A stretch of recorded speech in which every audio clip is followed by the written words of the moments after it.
Aquí comienza Entre el cielo y la tierra. Un espacio y un tiempo para cerrar y empezar la semana. Nuestro lugar para la reflexión. Entre el cielo y la tierra. Con la conducción del padre Guillermo Marcó y Max Gulmanelli.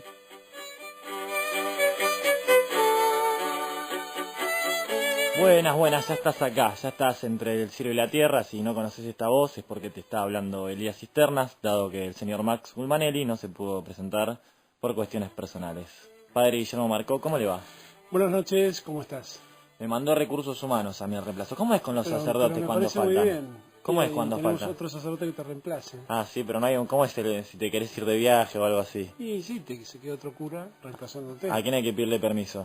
Al obispo. Digo, pues si algún día me quiero meter en ese trabajo, capaz. Y no estaría mal. Yo te veo ganas. Me gusta ver Dejin, Me gusta cuando venís Dejin, te veo bien. ¿Te parece si vamos a los auspicios? Me parece muy bien. Acompañan Entre el cielo y la tierra. La Fundación Fragua. Medicus. La más alta calidad médica al servicio de nuestros asociados. Medicus es dar protección. Bold Gaming Sociedad Anónima. Impulsamos el desarrollo de nuestra comunidad y un mayor cuidado del medio ambiente. Eso es crecer para Loma Negra. Techint. Para promover un modelo de desarrollo industrial sustentable, la organización Techint creó ProPymes. ProPymes es el programa de apoyo a la competitividad de las pymes clientes y proveedoras de Techint. ProPymes, el compromiso de Techint con su cadena de valor. En Arcor, estamos comprometidos con el desarrollo de nuestro país y su gente. Con una gestión sustentable, promovemos el desarrollo de la industria nacional y elaboramos productos de alta calidad que disfrutan consumidores de todo el mundo. Arcor, momentos mágicos. Tu heladera Philco habla de vos. Heladeras Philco, con toda la tecnología de termotanques RIM. Buenos son los que hacen su baño a nuevo y se quedan mirando orgullosos el bidet. Buenos son los préstamos personales del Banco Provincia, porque te brindan las mejores condiciones para que puedas cumplir tus sueños. Banco Provincia, un banco que hace, una provincia que crece. Para más información, ingresá en bancoprovincia.com.ar. Buenos son los que se avivan y sacan estos préstamos. Préstamos sujetos a condiciones de aprobación y contratación del Banco de la Provincia de Buenos Aires. San Martín 137 Cava. 339994. Llegamos al nuevo Elayón, el lubricante de YPF de última tecnología, que protege tu motor si es a nafta, diésel o GNC. Elayón, máxima innovación en lubricantes. YPF, llega a donde quieras. Y Praga Comunicaciones.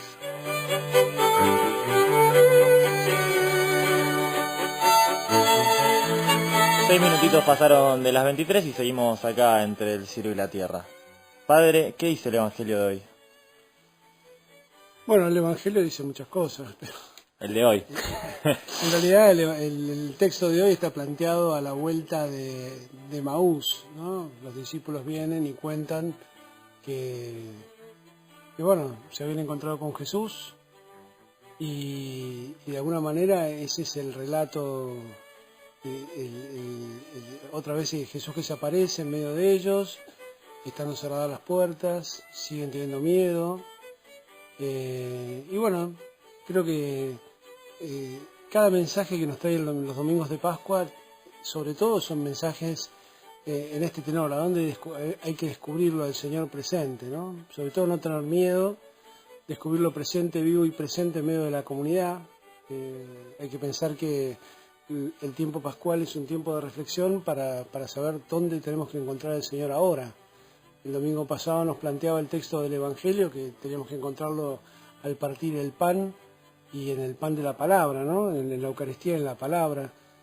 Ahora lo vamos viendo presente en la comunidad y sobre todo en ese regalo que nos deja, que es la vida de la gracia. Claro, ¿no? transfigurado a lo que es de hoy, digamos, lo que es la vuelta de Maús, es como siempre se usa para retiros y demás, eso no es como que ellos se retiraron y lo vieron, digamos, se encontraron con él. Sí, en realidad Maús es una aldea que está a unos 30 kilómetros de Jerusalén. Claro, porque es típico, ¿no? Que los retiros llaman Camino de Maús. Sí, o cosas así, porque se bueno, usa en mucho. realidad sí, es algo muy lindo, ¿no? Pensar que, bueno, ellos venían con el semblante triste, venían cabizbajos, como pensando en todo lo que había pasado, y de repente esa persona que no conocen se les pone al lado a caminar en el camino y después resulta ser el Señor a quien no habían reconocido, ¿no? Eso es el domingo anterior. Pero de alguna manera los textos van siempre en esta tesitura, ¿no? De estos domingos. Claro, esperando la venida del Espíritu. Sí, esperando la venida del Espíritu, pero haciéndonos descubrir la presencia de Jesús en la comunidad. Claro, una cualidad muy importante que yo veo de la iglesia, ¿no? Que año tras año se festeja, digamos, se celebra la Pascua con el mismo carisma y demás, se sigue repitiendo eso que se volvió ya una tradición, digamos, ¿no? Que en un sentido es feo también que se haya vuelto una tradición por algunas cosas, porque a veces como que la gente piensa que es algo meramente tradicional y también tiene una connotación bastante importante por lo que pasó hace 2000 años. Nosotros no recordamos como quien recuerda, no sé, como quien hace el acto de San Martín. Claro. Porque en realidad no es el recuerdo de algo que pasó hace tanto tiempo. Sí, por un lado sí, tiene ese costado, pero por otro lado hay una actualización en la celebración. La celebración tiene como la virtud de hacer que el tiempo se introduzca en la eternidad y la eternidad en el tiempo, ¿no? Por eso es una dimensión diferente la celebrativa, no es simplemente un recuerdo de un personaje histórico o de un acontecimiento que ya pasó, Claro, sino pues, que es un acontecimiento que se está reviviendo aquí y ahora. cada año. Yo pensaba, esta Pascua tuve así como un flash de esos que tengo y digo, bueno, ¿qué pasaría si lo crucifican en esta época, digamos, a Jesús, ¿no? Cómo está planteado ya la sociedad, los medios y demás, ¿no? Que bueno, bastante peculiar, ¿no? ¿Qué pensás de eso? Bueno, Sería algo loco, ¿no? La tapa de los diarios, pensar en la agenda. sin duda que yo lo ponía hace poco cuando se hablaba del tema de los escándalos en el Vaticano. Bueno, ¿cómo trataría hoy la prensa a Jesús, ¿no? El acontecimiento, ¿no? Y creo que sin duda la primera plana estaría dividida ese sábado santo, después del Viernes Santo, con una foto de la crucifixión por un lado, y la otra foto sería, la otra mitad la compartiría la foto de Judas ahorcado. Claro. Discípulo que traicionó, se mata, se suicida, y el otro lado, bueno, de este Mesías fracasado, ¿no? Y seguramente habría una larga entrevista a Poncio Pilatos y otra a Herodes, contando su parte de razón de la verdad. Y después la respuesta con la resurrección. Y después, si bueno, acontecía la resurrección, el sábado a la noche aparecería en la página 44 un pequeño recorte diciendo, se dice, se presume, dice, algunos rumorean. Hay fuentes. En off the record, ¿viste? En esa especie de pedacitos que sale del diario. Fuentes inciertas. Fuentes inciertas que quizás resucitó, ¿no? Pero bueno, no siempre, digamos, creo que el acontecimiento de fe no siempre tiene el mismo paralelismo de lo que acontece en la historia, ¿no? La historia se ocupa de otras cosas. Por otro lado, en paralelo a esa historia grandilocuente, que es la que cuentan los diarios, está la historia tuya, la historia mía, la historia del que escucha, que es una historia que pasa por otra parte, pasa por la vida cotidiana, pasa por el desenvolvimiento de la realidad, pasa por cómo uno es fiel a lo que cree. Claro, quizás el problema es querer encarar el entendimiento de la fe y de la religión desde un mundo tan contemporáneo a veces, y no también pensar un poco en la historia, de dónde viene todo, de dónde provienen los textos y demás, porque mucha gente como que lo pone hoy en día y dice, no, mira, yo me pongo a leer esto y... No, a ver, contextualizarlo algo te sirve para entender de qué se trataba en el momento que se escribió, pero la palabra de Dios no es solamente una palabra, como te digo, digamos, que no tenga que estar midiéndola en el pasado. Justamente lo que más a mí por lo menos lo que más me conmueve en general de la palabra de Dios es que es una palabra que tiene vigencia hoy en día. No es una palabra que se murió y ya está, anacrónica, vieja y vetusta. Es una palabra que hoy en día te conmueve. Está fuera del tiempo, digamos, totalmente fuera del tiempo. Exactamente. ¿Cuántos años hace que ya estás en los medios, Guillermo? En los medios, 20 años. 20 años ejerciendo, digamos, periodismo. 20 años haciendo periodismo religioso, ¿no? Es bastante particular, pero... ¿Cuál es la diferencia? Empecé con un programa en una FM barrial, cuando estaba en la parroquia de Lourdes en Flores. Ese fue un año entero haciendo ese programa. Después pasé de columnista en un programa que iba a la noche, de 12 de la noche a 2 de la mañana en Radio Libertad. Iba como columnista de temas religiosos los días jueves. Después pasamos de 10 al año siguiente, de 10 a 12 de la noche, y después en prime time de 7 a 8 de la tarde en el regreso a la radio, ¿no? Y cuando eras chico, ¿te imaginaste alguna vez que ibas a estar en los medios de grande hablando? A ver, tengo como si siempre tuve la inquietud, porque, bueno, digamos, familiarmente estoy vinculado un poquito primero a las letras, por la familia de mi madre, que eran los dueños de una editorial muy importante llamada Editorial Peuser, que fue durante 105 años la editorial más importante que tuvo la Argentina. Y después por un tío abuelo mío, Enrique Tessucini, que fue con ese grupito de los locos de la azotea los que hicieron la primera transmisión de broadcasting en el mundo. Eran digamos, radioaficionados, y digamos, un día Enrique escuchó, digamos, por cantar un pájaro, en realidad una gallina, algo por el estilo, digamos, por el micrófono de uno que estaba con el que estaba conversando, porque hasta ese momento la radio se usaba en los equipos, había muy poca gente que tenía equipos de radio, y esos equipos se habían traído a Europa porque se usaban para la guerra. No, esto es anterior, eran equipos de guerra, digamos, eran equipos que se usaban para la guerra. Claro, y la gente se reunía. Pero ellos lo usaban como, digamos, para comunicarse entre ellos. Eran 10 tipos en todo Buenos Aires que tenían esos equipos de radio. Y a él se le ocurrió,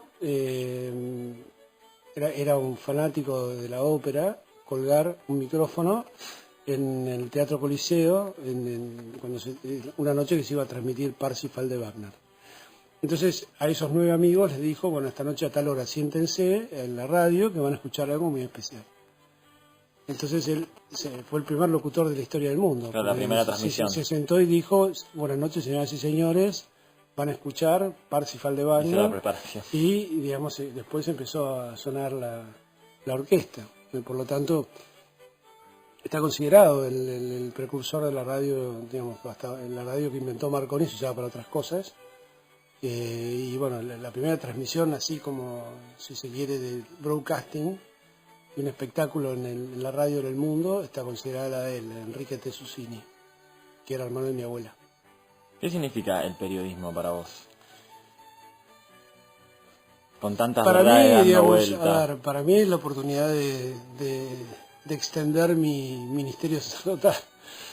Yo uso el periodismo para poder transmitir la palabra, sobre todo, y, ¿no? y en general... Por eso digo, o sea, otra persona hará... Pero me gusta mucho, digamos, pensar, o sea, el tema de ser columnista de hecho, yo, bueno, empecé en radio. La radio creo que es de los medios que me siguen gustando más. Hace 20 años que hago televisión también. Y prensa escrita también me gusta escribir. Pero creo que es eso, es expresarse. Es expresar la verdad de uno. Es la verdad de uno mezclada con la verdad de Dios, en el caso de un sacerdote. ¿Y qué le recomendás a los jóvenes periodistas que están empezando a estudiar y demás? Ya como está planteada la situación periodística en el país, digo, ¿no? Porque está bastante en conflicto. Yo creo que sí, el periodismo actualmente está muy empantanado, ¿no? ¿Se va a solucionar esto en algún momento, vos pensás? A ver, digamos, un periodista es un hombre, y por lo tanto, como todo hombre, es susceptible de ser un hombre ético, o es susceptible de ser un hombre corrupto. Se puede ser un empresario ético o un empresario corrupto, se puede ser un político ético o un político corrupto, se puede ser un estudiante ético o un estudiante corrupto, ¿no? En la medida que uno se deja corromper es cuando una persona no es fiel a sus ideas o a lo que piensa, sino que se vuelve una especie de mercenario, ¿no? O sea, alguien paga por sus ideas y es capaz de cambiar sus ideas por dinero. De alguna manera es una suerte de prostitución, ¿no?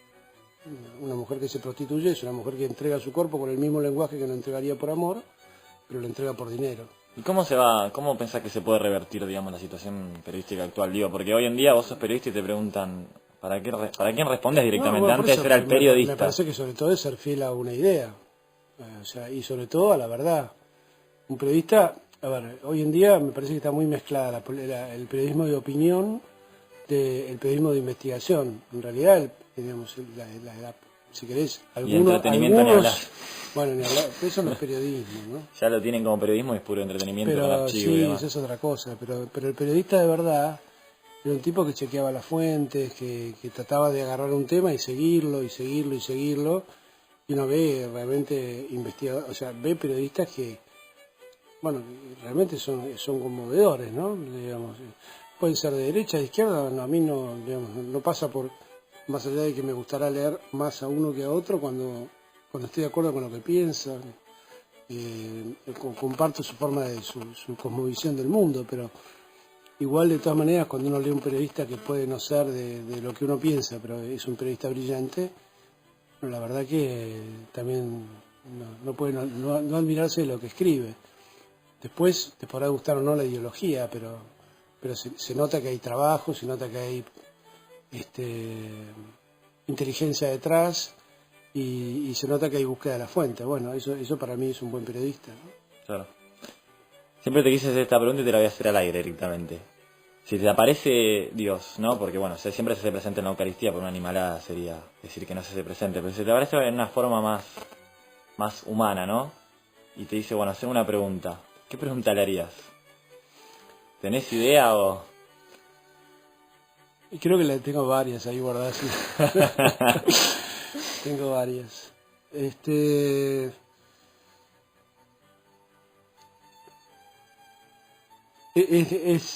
A ver, creo que uno está todo el tiempo confrontando, el sacerdote sobre todo, ¿no? Porque es el hombre que recibe las preguntas de parte de la gente. Sí, la gente piensa que la vida del sacerdote es como y tiene que intentar contestarlas.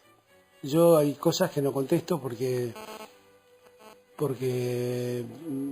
me parece que no... A veces contestar es una falta de respeto para la gente, ¿no? Claro. Y sobre todo cuando hay en situaciones de sufrimiento, ¿no?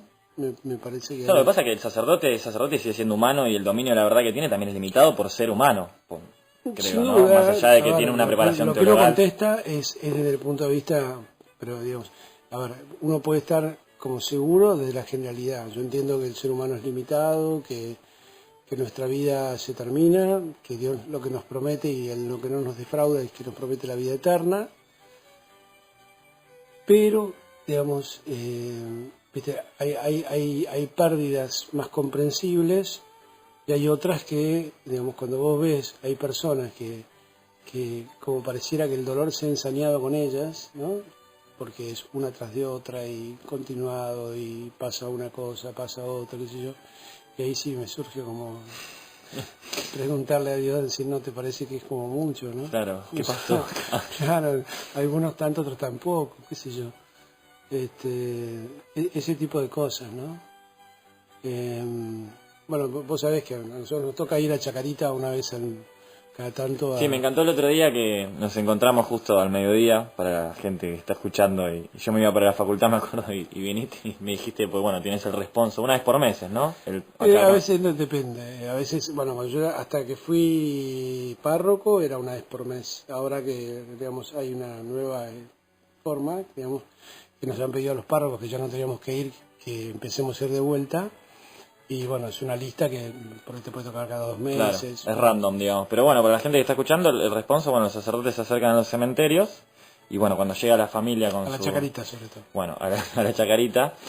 Y cuando llega la gente, bueno, si quiere optar por por un responso antes de que el familiar sea enterrado o demás, si son creyentes o no.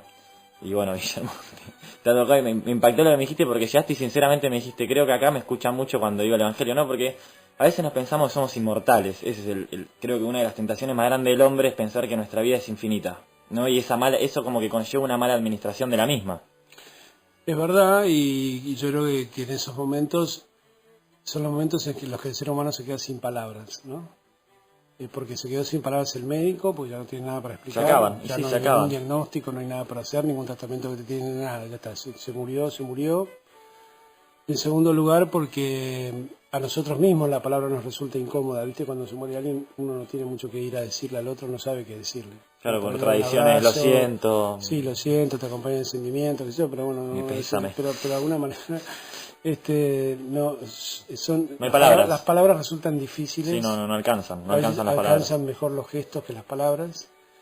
Y por otro lado, creo que frente a esa carencia es impresionante cómo la palabra de Dios es la única palabra valedera que llena ese vacío que la ciencia no pudo completar ahí, porque sí, es la ciencia que se queda sin palabras. A mí me llama mucho la atención, ¿no? Es decir, qué increíble que uno tenga en nombre de Dios para decir una palabra que todo el mundo está queriendo escuchar en este momento, que la persona ya no está ahí, que está o camino a Dios o junto a Dios. Y por lo tanto eso nos trae consuelo al corazón, ¿no? Es que la gente ahí creo que libera un poco también sus perjuicios, ¿no? Porque hay mucho perjuicio detrás y a veces el perjuicio como que creo que nos tapa mucho los oídos y no nos deja escuchar bien lo que nos están diciendo. Aparte, el otro día, bueno, mismo cuando nos encontramos al mediodía, que qué cosa más libre, o sea, ¿qué liberará más al hombre que la muerte, no? Parece que estoy loco diciendo esto, pero para mí no hay cosa que libere más al hombre que la muerte, porque la muerte te asegura que esto se va a acabar y que tenés la chance de hacer las mejores cosas. Pero esas cosas lo podés pensar porque sos joven, ¿no? Y capaz me puedo morir antes que vos, ¿qué sabes? No, sin duda, pero en general, digamos, el joven como vitalmente ve la muerte muy lejos.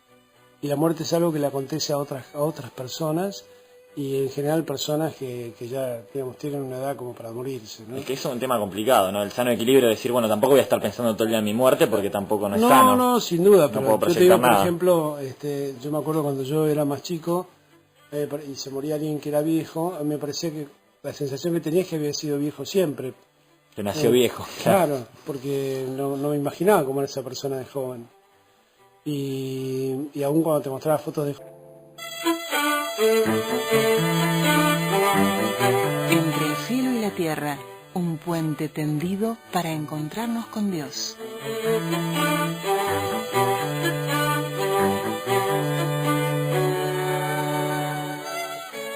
Minutos pasaron de las 23, seguimos al aire acá en Radio Rivadavia y bueno, ahora vamos a cambiar un poco de tema.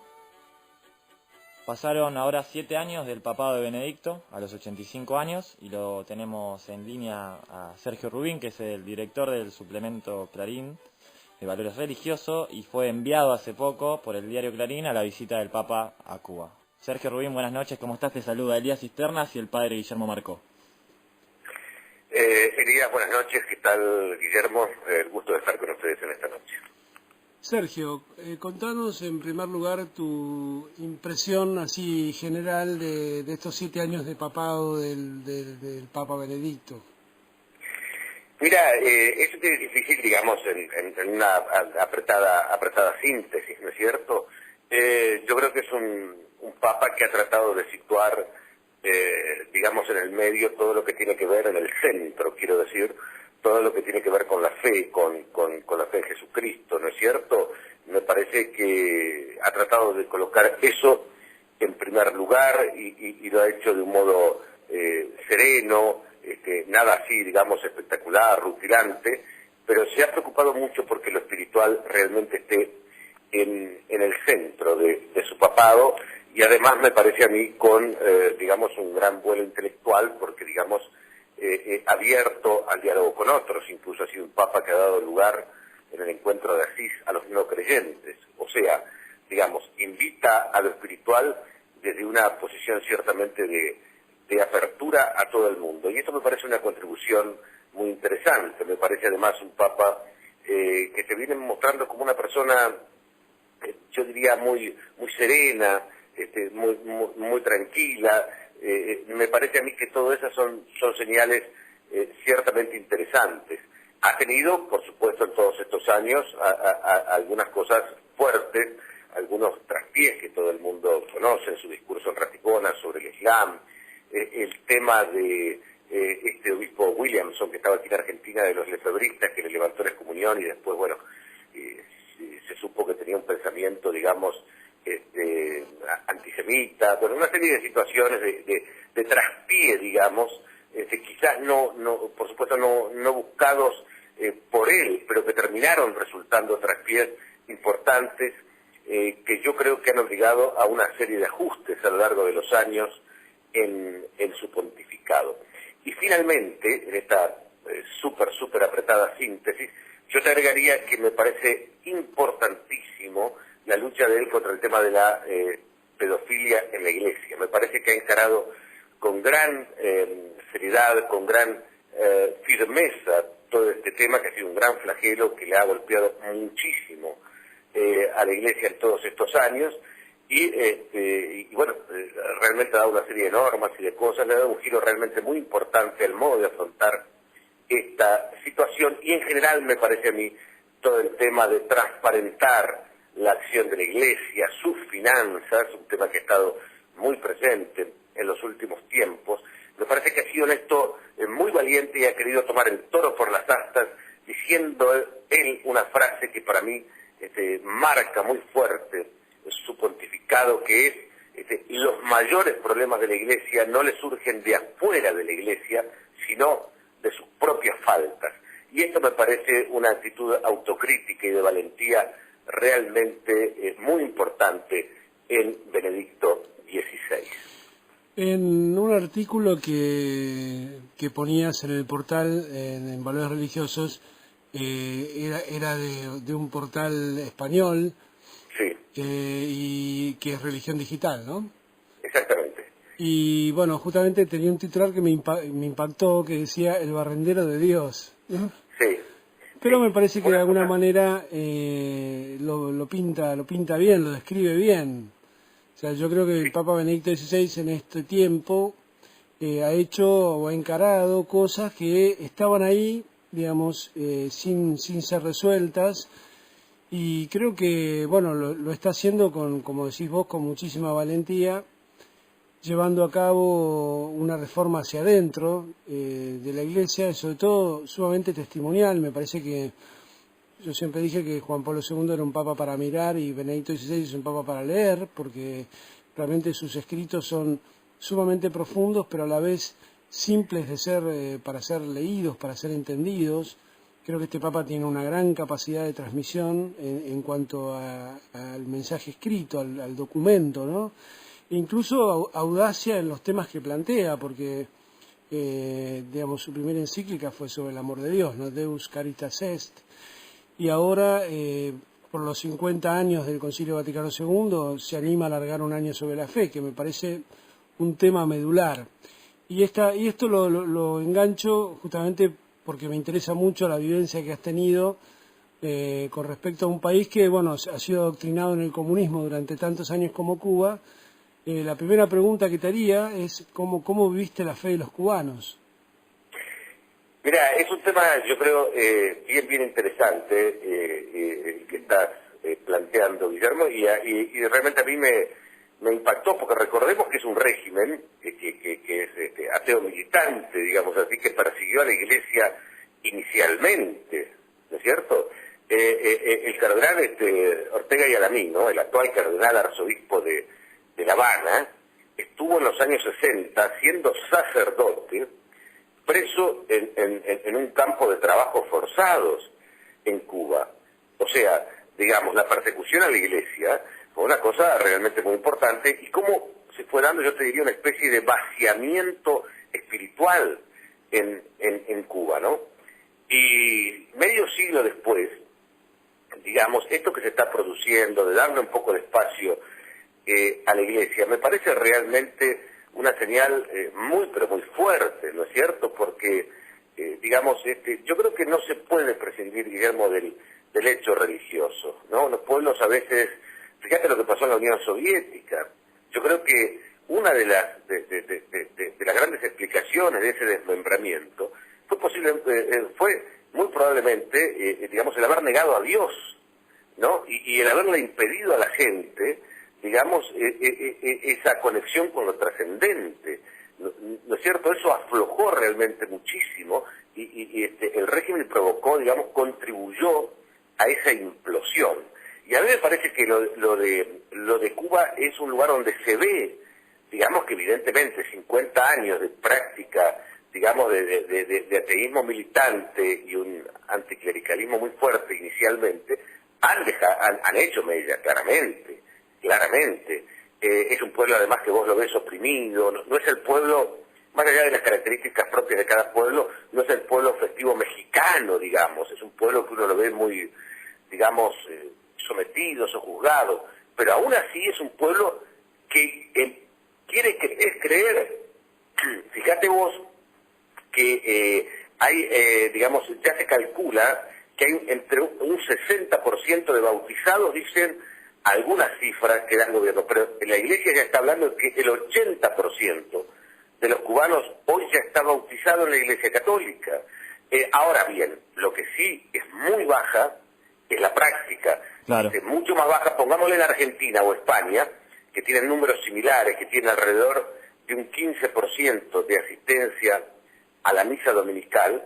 En Cuba la práctica apenas alcanza al 2%. Claro, pero las imágenes, como creo que la otra vez hablamos de eso, las imágenes hablan distinto, ¿no? Porque cuando estuvo ahí en la plaza estaba repleto, ¿no? Las imágenes hablan solas, pero... Yo te diría, no sé si fue tanta, las plazas estaban llenas, pero no sé si fue tanta gente, pero evidentemente mucha gente había... Pasa que es como que parece que en la historia como que continuamente se le quiere adicionar, digamos, como es en la propaganda, ¿no? Esa la del enemigo, ¿no? El enemigo único. Como todos los problemas políticos que hubieron a lo largo de la historia, siempre le quieren echar la culpa, digamos, a la iglesia y demás, y ver cómo pasa el tiempo y las cosas siguen igual, digamos, las cosas cambian de algún modo, pero de otro modo siguen igual, pero es siempre, no, buscar el enemigo, ¿no? Es decir, bueno, un montón de conflictos que pasó en la historia, además por ideologías políticas y un montón de cuestiones. Pero la verdad que es increíble todo esto que contás, ¿no? Porque es impactante, más allá de las imágenes. Y otra cosa que vi, que me llamó mucho la atención, verlo a Fidel con el Papa, ¿no? Porque es para desmitificar mucho, porque la gente como que genera muchas ideas, ¿no? Y verlos a los dos reunidos. La imagen, en la reunión con el Papa... ¿Qué me contás de eso? Temas fundamentales. Pero evidentemente como gesto, fue un gesto fuerte, ¿no es cierto? A ver, tengamos en cuenta muchas cosas. Hoy hablaba de lo que significó esto hace 50 años, quizás lo que... éramos muy chicos, no habíamos nacido o estábamos naciendo por aquella época, no tenemos en cuenta lo que eso significó. Pero pensemos, ya que estamos en un programa, digamos, de temas espirituales, religiosos y que toca el quehacer de la Iglesia, pensemos que mucho cristianismo progresista, vamos a decirlo de alguna manera, se inspiró en la Revolución Cubana. Es decir, y incluso muchos abrazaron las armas y la lucha armada, inspirados dentro de la Iglesia, estoy hablando. Y pensemos que Benedicto XVI, como, digamos, prefecto de la Congregación para la Doctrina de la Fe, durante el papado de Juan Pablo II, es decir, que cuidaba la ortodoxia doctrinaria, la pureza de la doctrina, fue el que más, digamos, sancionó y estableció límites a aspectos, a ciertas manifestaciones de la teología de la liberación que sobre todo se basaban en un análisis marxista de la realidad, utilizaban una dialéctica marxista, o sea, eran las antípodas de lo que representaba Fidel Castro. Por eso el hecho de que se hayan juntado, me parece que por sí solo, digamos, tiene un valor simbólico, digamos, enorme, y está mostrando, curiosamente, que quizás ciertos aspectos, quizá por lo menos en lo exterior, empiezan a superarse, y uno se pregunta, ¿habrá cambios en Cuba? No lo sé, es decir, en lo inmediato, y mientras Fidel esté vivo, no, pero no deja de ser curioso que hoy por hoy, digamos, de alguna manera, el régimen cubano eche mano de la Iglesia, de esta Iglesia, con Benedicto XVI a la cabeza, para de alguna manera buscar también una soga, algo que le dé un poco de oxígeno a un régimen a todas luces, digamos, fuera de la historia, ¿no?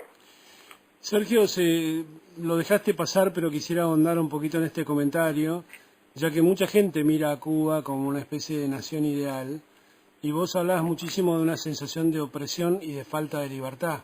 ¿Podés contar algún detalle de cómo se movían ustedes? ¿Podían ir a donde querían? ¿Quedarse los días que se les diera la gana? ¿Cómo era el régimen con los periodistas? Mirá, por lo pronto los periodistas nos dieron, a los que íbamos a cubrir la visita papal, nos dieron 7 días, nada más. Estamos hablando de cientos de periodistas. Se acreditaron para la visita del Papa 800 periodistas, y toda que éramos la inmensa mayoría, como de afuera, nos dieron apenas 7 días.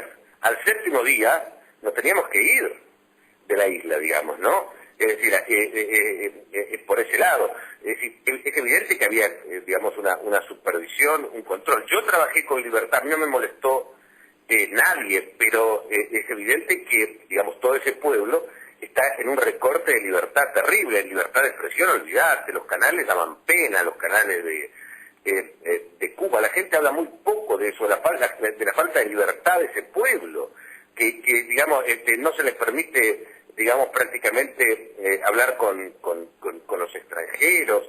Es una situación realmente muy penosa, muy triste. Habían encarcelado a varios opositores en los días previos a la visita del Papa. Es decir, la falta de libertad es por demás evidente. Lo que ocurre con Raúl Castro es que ahora ha iniciado unas pequeñas transformaciones económicas, que en realidad es dar un poquito de espacio a lo que diríamos aquí al cuentapropismo, ¿no es cierto? Que no es tan fácil porque hay gente que nunca emprendió y no es tan fácil, pero bueno, han empezado por ahí, por algunas tímidas reformas económicas. De cuestión política, ni que hablar, olvidate de eso, eso es para nuestras categorías, pero para ellos eso no está. La iglesia, yo me acercaba, vos querés cosas concretas que yo haya vivido, yo me le acercaba a los sacerdotes, por ejemplo, y quería hablar con ellos, quería tomar contacto con ellos, y que me contaran algo. Yo tenía una credencial grandota que decía periodista, oficial, que me daba el gobierno, y tenía evidentemente un acento que no era cubano, ¿no es cierto? Yo, mire, soy un periodista argentino, y los sacerdotes tenían miedo de hablar conmigo, miedo, hasta que ves porque pensaban que en realidad podía ser un argentino, pero en realidad un agente del gobierno cubano. Una vez una monjita fue la única que se me sinceró, y se me acercó y casi susurrándome me dijo, uy, usted sabe, acá no podemos hablar nosotros. Me dio una pena, Guillermo, terrible, pero esa es la realidad que hoy se vive en Cuba, de esa opresión, además de una situación económica tremenda, porque no me digan, es decir, están todos iguales, pero todos iguales mal, es decir, para mal, es decir, una igualación económica para abajo. Es evidente también, yo quiero ser justo, que yo creo que un régimen así se ha podido mantener durante más de 50 años por la gran torpeza de Estados Unidos. Yo creo que el gran culpable de que hoy exista Cuba es Estados Unidos, por su miopía, una miopía que siempre ha tenido Estados Unidos, sobre todo, digamos, muy asusada por los casi 2 millones de cubanos que viven en Estados Unidos, sobre todo en la Florida, que deciden el voto en la Florida y que entonces tienen un poder enorme y que están, digamos, por una situación de crítica extrema hacia el régimen cubano, que al final no digamos, esa posición, la Iglesia en Cuba y el propio Papa no la compraron. Es decir, ellos no quieren ir a la situación extrema de la crítica, digamos, total y despiadada, porque eso creen que no ayuda a alguna salida. Por supuesto, el tema es muy polémico, está abierto a la polémica, a las distintas opiniones, pero yo te diría digamos que Estados Unidos, con ese bloqueo absurdo, ese embargo, que en realidad es un bloqueo, no ayuda para nada a que las cosas puedan ir cambiando en Cuba. ¿Cuál fue para vos el momento culminante del viaje? Bueno, la misa en la Plaza de la Revolución fue una cosa muy fuerte, ¿no es cierto? Es una cosa muy simpática porque vos tenías ahí al fondo, como todos saben, está la imagen de Camilo Cienfuegos de un lado, del otro lado está la imagen del Che Guevara, pero habían puesto también de un lado la imagen enorme, una gigantografía de la Virgen de la Caridad del Pobre, y del otro lado una frase de Jesucristo, de la Biblia, yo no me acuerdo bien cuál era, o sea, una mezcla de imágenes en la Plaza de la Revolución, muy una cosa nunca vista, rara, pero que está expresando un simbolismo, ¿no es cierto? Lo que yo hoy te decía, ¿no? Y por otro lado, durante la misa, que era muy curioso, ¿no? Porque había tramos que estaban en latín, o sea, que a este Papa le gusta mucho el latín, y también había salmos que estaban en ritmo caribeño, o sea que la cosa era una mezcla también muy rara, pero me parece que fue una imagen muy interesante. A mí en algunas partes realmente en lo personal me parecieron muy emotivas, más allá de que claramente Benedicto no es Juan Pablo II, eso está claro, pero digamos, yo creo que toda la fuerza de lo simbólico ahí fue muy fuerte. Me parece que el encuentro con Fidel también fue muy interesante, pero claro, no se permitió el acceso de periodistas, todo eso lo dio la televisión oficial, fue de sorpresa, no se permitió, insisto, el acceso a la prensa, ni siquiera en las cercanías, porque no se anunció, y después el discurso de despedida, en el cual el Papa me parece que es una síntesis de todo lo que habló en Cuba, invitando a la, digamos, a que, digamos, Cuba profundice eso que hoy empezó, que hace unos años con Raúl Castro empezó, quiero decir, como cambios tibios, cambios económicos, y de lo cual el Papa se ha prendido fuerte, tomándolo como la punta de lanza de un cambio mucho más importante en Cuba e invitando a todos los cubanos, más allá de todas las limitaciones que puedan tener, invitando a todos los cubanos a que se sumen a este proceso de cambio en Cuba. Sergio, cambiándote un poquito la óptica de lo que estabas diciendo, comienza una nueva, digamos, sesiones de la Conferencia Episcopal Argentina a partir de mañana, con, según dicen, no sé si será así o no, pero el tema de la reforma del Código Civil en agenda. ¿Tenés alguna información o querés adelantar algo? Mira, yo creo que el tema de la reforma al Código Civil, sobre todo algunos aspectos que toda la gente conoce, creo que la Iglesia ya está, los obispos están trabajando para dar a conocer un documento que se daría a conocer el sábado, al término de este primer plenario de obispos del año, que se hace en Pilar, ahí en la casa, el cenáculo de Pilar, digamos, ahí manifestando las objeciones que tienen, ¿no es cierto? Hay que recordar a la gente que hay puntos, vamos a decirlo así, cuanto menos muy controvertidos, como el tema del alquiler de vientres, la donación post-mortem de gametos, obviamente para la fecundación, ¿no es cierto? Una persona se murió, pero dejó un hombre, su espermatozoide, y la mujer 5 años después va, lo toma, hace una, digamos, lo lleva a un laboratorio, se hace una fecundación, y bueno, nace un chico de un padre que murió hace 5 años.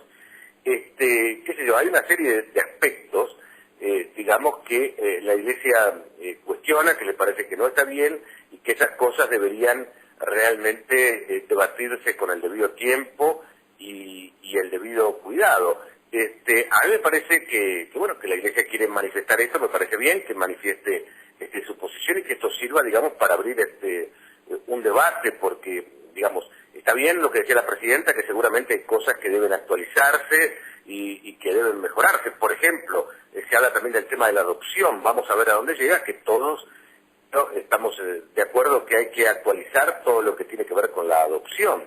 Pero hay otros aspectos que cuanto menos son muy controvertidos y que exigen que la sociedad, toda la sociedad realmente, digamos, debata estas cosas con el debido cuidado. Y me parece que por ahí van a ir los obispos. No me parece, Guillermo, por ahora que vayan sobre otros aspectos de más candente actualidad, de temas que han saltado en los últimos meses en la escena nacional. Me parece que por ese lado no va a haber nada, y que los periodistas, que por ahí nos gustan mucho, tenemos esa deformación de subrayar mucho a los políticos. Me parece que por ese lado vamos a tener que seguir esperando, aunque cada tanto hay algunos pronunciamientos, como el que hizo Arancedo sobre Malvinas, para que no se lo utilice políticamente, o más recientemente el que hizo Lozano sobre la preocupación permanente de la Iglesia, que no es de ahora, que lleva mucho tiempo, de los altos niveles de corrupción que hay en la República Argentina. Sergio, muchísimas gracias por este contacto, gracias por todo lo que nos has compartido de tu visita a Cuba, también de tu apreciación sobre las nuevas sesiones de la Conferencia Episcopal durante esta semana. Bueno, estaremos siguiendo el tema para poder ampliar la información la semana que viene. Gracias y que Dios te bendiga. Gracias, Guillermo. Un cariño